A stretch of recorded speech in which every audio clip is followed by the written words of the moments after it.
Assalamualaikum warahmatullahi wabarakatuh.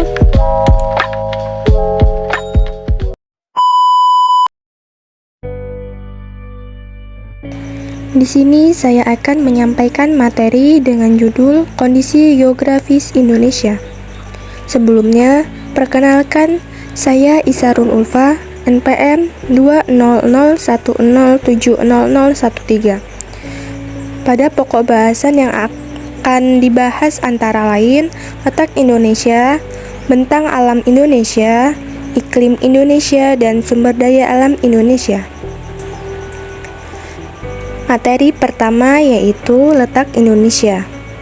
Letak Indonesia dapat dibedakan menjadi letak astronomis, letak geografis, dan letak geologis. Letak astronomis merupakan suatu wilayah berdasarkan pada garis lintang dan garis bujur.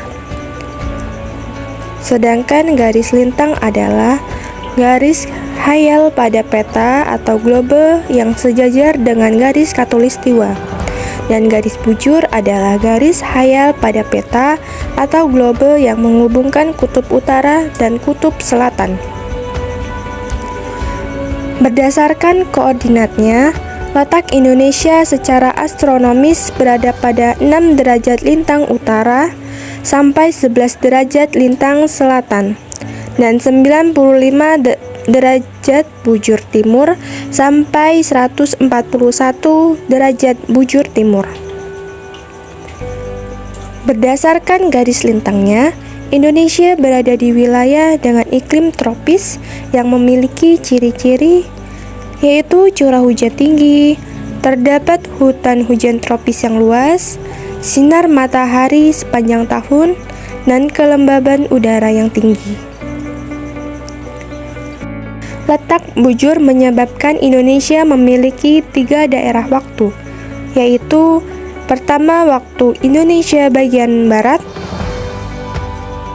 yaitu daerah yang berada di Indonesia bagian barat memiliki selisih waktu +7 terhadap GMT. Wilayah-wilayahnya antara lain Sumatera, Jawa, Madura, Kalimantan Barat, Kalimantan Tengah, dan pulau-pulau kecil di sekitarnya. Kedua, waktu Indonesia bagian tengah. Wilayah Indonesia Tengah memiliki selisih waktu +8 terhadap GMT. Wilayah-wilayahnya antara lain Bali, Nusa Tenggara, Kalimantan Selatan, Kalimantan Timur, Pulau Sulawesi, dan pulau-pulau kecil sekitarnya. Yang ketiga, waktu Indonesia bagian timur. Indonesia bagian timur memiliki selisih waktu +9 terhadap GMT. Wilayah-wilayahnya antara lain Kepulauan Maluku, Papua, Papua Barat, dan pulau-pulau kecil sekitarnya. Sedangkan secara geografis, letak Indonesia diapit oleh 2 benua, yakni Asia dan Australia, serta diapit juga oleh Samudra Hindia dan Pasifik. Berdasarkan letak geografis tersebut, ada berbagai pengaruh yang muncul, mulai dari munculnya keanekaragaman mata pencaharian, tradisi, adat istiadat, budaya, dan aspek kehidupan sosial lainnya. Selanjutnya, berdasarkan letak geologisnya, berikut hal-hal yang ada di Indonesia. Pertama, berada di pertemuan 4 lempeng tektonik dunia, yaitu lempeng Eurasia, lempeng Indo-Australia, lempeng Filipina, dan lempeng Pasifik. Selanjutnya, berada di pertemuan 2 sistem pegunungan besar dunia, yaitu Sirkum Mediterania dan Sirkum Pasifik.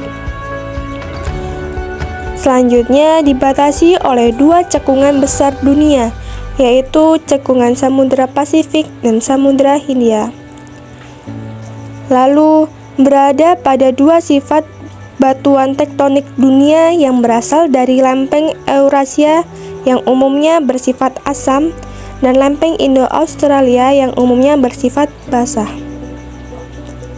Dan terakhir, berada di antara dua dangkalan besar di dunia, yaitu dangkalan Sahul dan dangkalan Sunda. Keuntungan letak geologis Indonesia bisa disebut juga dengan dampak positif, karena letak geologisnya ini kemudian memberikan dampak positif bagi Indonesia. Seperti beberapa keuntungan letak geologis Indonesia berikut ini yang merupakan dampak positif letak geologis Indonesia tersebut, yaitu pertama, banyak terdapat dataran tinggi dan pegunungan. Kedua, tanah di Indonesia lebih subur. Ketiga, Indonesia memiliki keanekaragaman flora dan fauna. Keempat, Indonesia memiliki sumber daya mineral yang beragam. Dan yang kelima, melimpahnya keanekaragaman hasil laut. Kerugian letak geologis Indonesia biasa disebut juga dengan dampak negatif. Letak Indonesia secara geologis tentu tidak hanya membawa keuntungan atau dampak positif saja. Letak geologis Indonesia ini juga mengakibatkan berbagai dampak negatif atau menjadi kekurangan, seperti sering terjadi gempa, tsunami, longsor, dan gunung meletus. Selanjutnya, materi yang kedua yaitu bentang alam Indonesia. Indonesia merupakan negara kepulauan yang terletak di persimpangan antara Samudra Hindia dan Pasifik, serta benua Asia dan Australia. Secara geologis, wilayah Indonesia dibagi menjadi tiga. Yang pertama, wilayah Indonesia Barat, sering disebut dengan dangkalan atau paparan Sunda. Antara wilayah Indonesia bagian barat dengan wilayah Indonesia bagian tengah dibatasi oleh garis Wallace.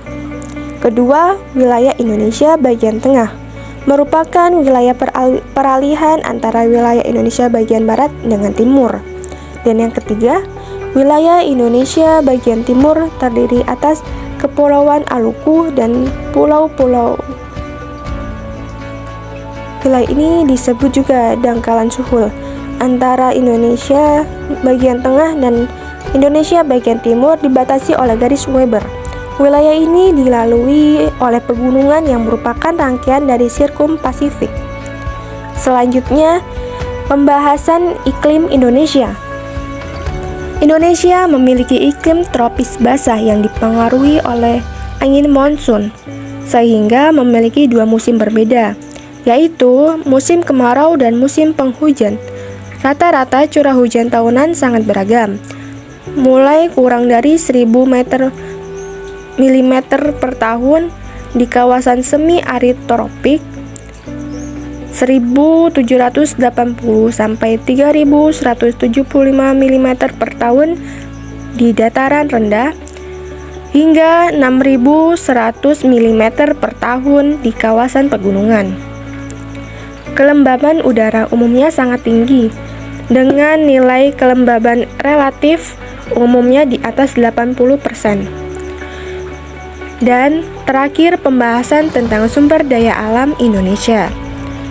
Tingginya tingkat biodiversitas Indonesia ditunjukkan dengan adanya 10% dari tanaman berbunga yang dikenal di dunia dapat ditemukan di Indonesia, 12% dari mamalia, 16% dari hewan reptil, 17% dari burung, 18% dari jenis terumbu karang, dan 25% dari hewan laut.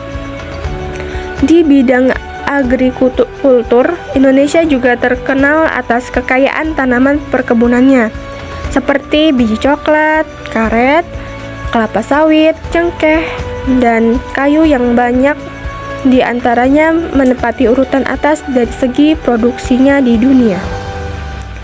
Sumber daya alam Indonesia tidak terbatas pada kekayaan hayatinya saja. Berbagai daerah di Indonesia juga dikenal sebagai penghasil berbagai jenis bahan tambang, seperti petroleum, timah, gas alam, nikel, tembaga, boksit, batu bara, emas, dan perak. Di samping itu, Indonesia juga memiliki tanah yang subur dan baik digunakan untuk berbagai jenis tanaman. Wilayah perairan yang menjadi 7,9 juta kilometer kubik juga menyediakan potensi alam yang sangat besar. Cukup sekian penjelasan dari saya tentang kondisi geografis Indonesia. Mohon maaf apabila terdapat kesalahan. Terima kasih. Saya akhiri. Wassalamualaikum warahmatullahi wabarakatuh.